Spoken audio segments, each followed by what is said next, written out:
Hi, we're the Art Apes, and we're on a mission to help you take your art further, faster, by giving you the information and understanding of the art theory and how you can apply it to your art today. In this episode, we're going to be talking about how and why you should be painting and practicing accurate drawing at the same time, as well as giving you some tactical advice on a drawing method that works. And I learned a lot from. Plus, a bonus tip at the end. Oh, I can't wait. Bonus tips. So stick with us. Let's swing into this. Oh my goodness, drawing. Oh, how many approaches there are. We've grouped them into two main camps. There's the mental idea of drawing using line and form with its touch associations. And then there's another camp that is mass drawing of larger shapes, which the eye groups together. Between these two extreme positions are many schools of thought which use a higher percentage of one or the other. One way to think about studying drawing would be to explore one method while at the same time also exploring the other. Don't get really good with a pencil, then not study mass drawing until later. Do them at the same time. There are different things to be learned and expressive qualities in nature to be studied in both. Now, studying outline drawing, it trains the eye for accurate observation and the expressive quality of a line. Starting from simple outlines to gradually approaching the full realization of form using light and shade. At the same time, the artist should be studying mass drawing using paint so that they can have the important study of tone values and expressing forms by means of planes. Little by little, the student will learn to accurately observe and portray the tone masses in both shape and value. I mean, after all, what's a form but a shape in value after all? Strangely, both methods of study will bring the same results, which can be very similar, though with a vastly different understanding. Understanding both approaches multiplies our artistic possibilities and possible approaches.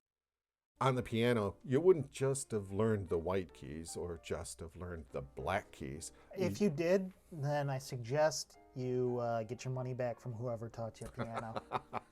You'd learn both roughly at the same time.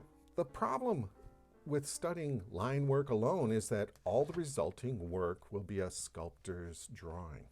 The student will lack the knowledge of tone and atmosphere, which validates the form in nature, and will be poorly equipped to express themselves in paint and with a paintbrush. If your only training, drawing or painting, is from the mass point of view, then you will have likely missed the training of the eye for the underlying construction of form and all of the hidden subtlety and contours and edges. If all you've ever done is paint and didn't train your hand with line work, it's less likely that you understand how the expression of form that the direction and swing of a brushstroke can give because of the similar effects lines give. These and many things connected to expression can best be studied in line work. Okay, on to some suggestions for practical line drawing training. I love that kind of training. Yeah. One of the most common mistakes I've noticed in paintings and drawing is when a drawing of an object is too large or too small for the scene it's in. Sometimes it's just a portion of the drawing, though, which is too large or too small. Who hasn't had a drawing and then you go, I need more paper to be able to put this foot on this person? These errors can be avoided. All right, here's how you do it. Imagine for a moment that everything in the world, from mouse to mountain, could be fit into a cardboard box if we could just build it big enough. That's a big box. It is a big box. So the first thing that we could construct is our typical perspective box with its vanishing points, And we'll be getting into those in other videos if you take a look. The advantage to thinking this way is that you start to keep all of the items in size relationship and in perspective relationship to one another. While you could box everything individually, you can often combine connected shapes into a single mass. So if you were to do, say, all these books, those would be a connected mass. Yeah, exactly. To draw individual items, or an individual, the first thing we need to do is to find the important reference points and lines. Okay, we will use these important points and lines to train the eye for accurate observation. Listen, Harold Speed, Great guy. yeah, he gives a brilliant demonstration in his book. Look in the show notes for more information. In any case, when I was trying to up my drawing game by really understanding what I was trying to accomplish, this taught me a lot of subtle things. So I'm going to reference his technique here. First, you find a vertical or horizontal line. This is key, that runs through enough important points, or near enough. Yeah, this is a big new idea for me when I was learning this. I don't know why I hadn't considered this to begin with. My monkey brain just hadn't thought of having a reference line run through important parts. In this drawing, we're striking a line through the armpit. His reason was that the back of the head was close enough, and it was close enough to the back of the knees. Next, subdivide the vertical line into halves and quarters, and then you can use those points to reference the different structures. And you can use these structures to find the horizontal distances as well. We can block in the outline of the figure. Block the outline. I have to emphasize this again. The object of drawing using this method is to train the eye to keep the object inside the area you've set aside for it to occupy. It's really important. You got to keep it inside that area you've given it to live in. Once you have some of the different important points laid in and subdivided, the reference angles can be blocked in. Now, here's something that's key. Remember to draw lightly. Trust us. Oh, Paper is, or even canvas. I've worn through a canvas once from having to scrub out my lines. so many times. Okay, you'll probably need to adjust the lines as you compare and refine them anyway. So don't erase. Just remember to draw lightly. You just don't erase. Simply place a new line, since your eye will pick out the right one. The process goes like this. A vertical line goes through the important point. Okay? Like a pizza? Yes, just like a pizza. Yum. The process goes like this, though. The vertical line goes through the important point, and it's split. Then you want to split it along that line in half and quarters. Okay? Now you can use those distances to set the horizontal distance to contain the whole subject. And we'll look at blocking in as shown in the furthest leg. I wonder if I have that in here somewhere. It's in one of these books. It's probably in this one because You have mighty fine writing for someone with hands like this. this is the book. Here we go. So here we go. Okay, here's the process. It goes like this. There's a vertical line that goes through the important points, all right? It's split into halves, all right? And then from there to there, here's the halfway point.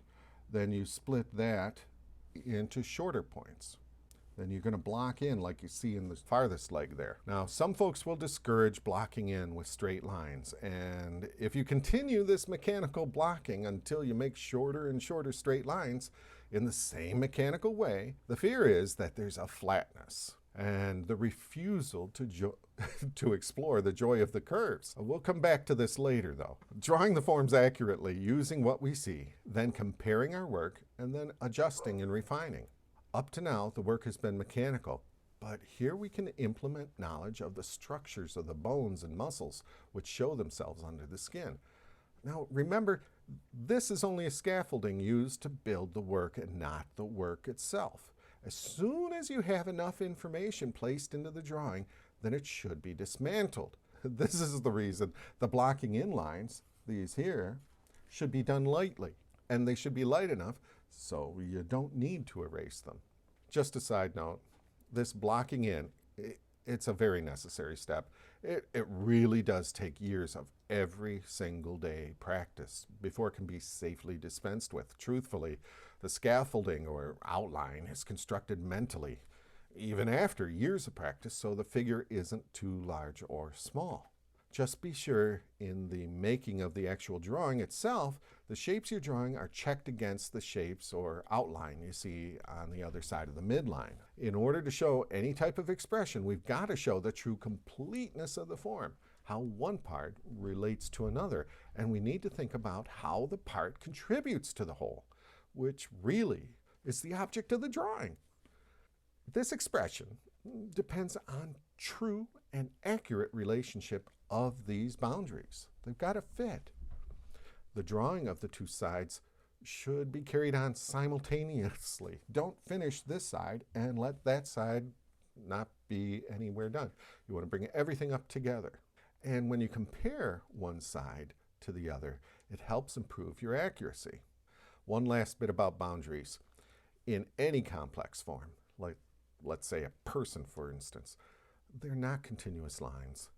One form overlaps another. In nature, something very much like it is a range of hills or a bank of clouds.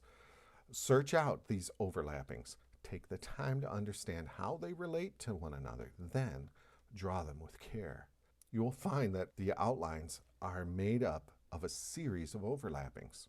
Hey, if you've stuck with us this long, you deserve a bonus tip. Bonus tip! Bonus tip.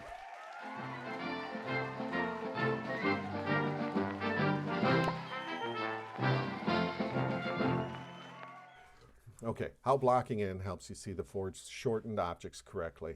The problem most people have with foreshortening is they try and draw the appearance of the object like they know it, rather than as they see it. For example, let's take a look at a folding chair that's at an angle to us here.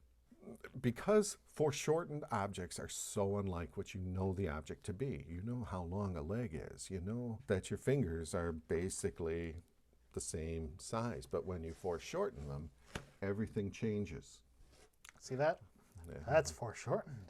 Absolutely. But because they're so unlike what you know the object to be, it's quite often better during the blocking in phase to draw the background shape rather than the shape of the foreshortened object. So let's say here, we wouldn't draw the finger itself, we would draw this space around the finger.